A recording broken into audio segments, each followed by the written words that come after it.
Katherine Gibson for Insight. To discuss the details of Iran's nuclear program, I'm joined by Paul Brannan, a senior analyst at the Institute for Science and International Security. Paul, thank you very much for joining me today. Thanks for having me. What is the international community's main concern about Iran's nuclear program? Well, there's two. One is that Iran has a uranium enrichment program that has been ongoing for about the last decade. And over the last few years, Iran has really degraded the level of transparency that they're giving the international community over that enrichment program.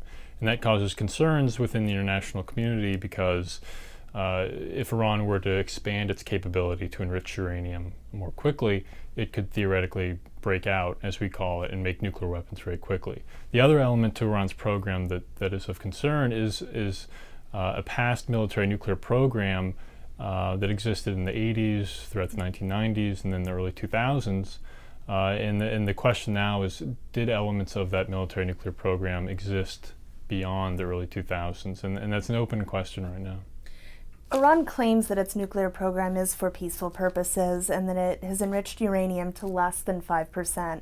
Why is that percentage so important? Well, they're actually enriching to above 5% at this point. Back in February of 2010, they began enriching up to 20% enriched uranium.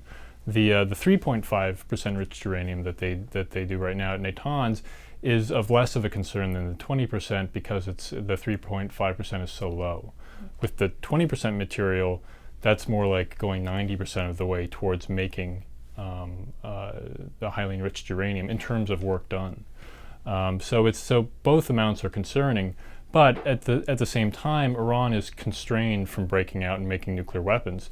At the end of the day, Iran needs a significant period of time right now to break out and make highly enriched uranium. It's going to take time. The IAEA inspects the declared facilities like Natanz and Fordo where they enrich uranium, and there will be plenty of time, at least for the near to short term, there'll be plenty of time to react. So Iran is essentially constrained from taking that action. What kind of a timeline are we looking at? Well, we estimate that with the 9,000 machines now at Natanz, that Iran is maybe 6 months or less is what they would need to take a stockpile of material and go up to weapon-grade uranium. That may not sound like a lot of time. It's a lot less than the year period that we heard from governments in the last year or two.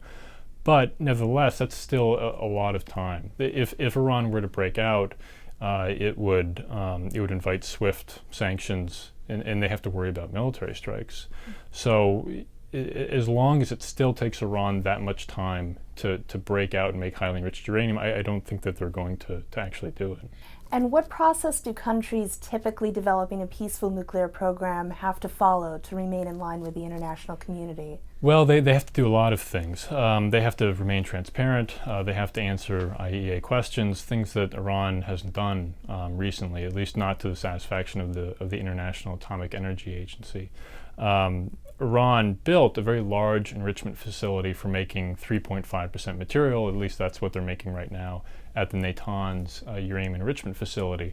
Of concern was when it was revealed back in 2009 that Iran was building what's called the Fordo enrichment facility, which is a much smaller uranium enrichment plant that only holds about 3,000 gas centrifuge uranium enrichment machines, the actual machines that enrich uranium.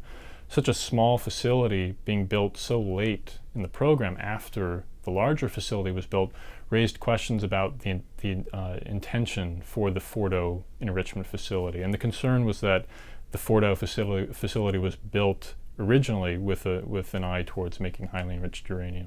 So it is possible to tell the difference between facilities that are for a peaceful nuclear program and facilities that develop nuclear weapons? There are certain aspects to a facility that would raise concerns, and the IAEA mentions those concerns in the IAEA reports. It's a quarterly report that the International Atomic Energy Agency puts out on Iran, and it notes in those reports that it's still seeking clarification from Iran on what the purpose of that facility was.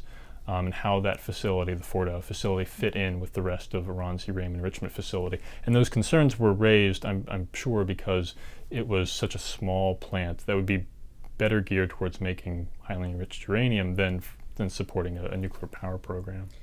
Is there a risk that civilian nuclear technologies could then be transferred into nuclear weapons? Is that a possibility? Well, that's really the concern with a uranium enrichment program.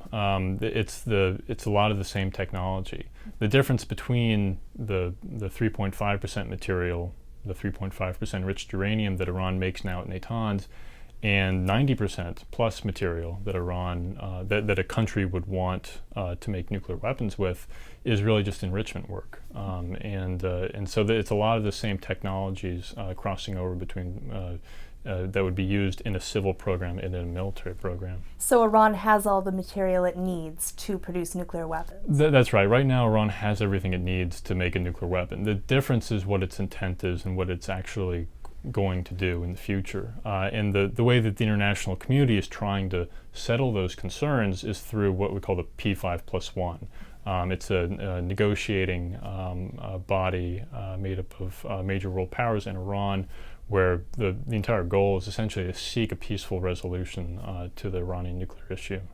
They're meeting in Istanbul in mid-April to discuss these issues. What do we expect to see come out of those talks? Well, you hope for two things. One is some sort of an agreement on interim measures with regards to Iran.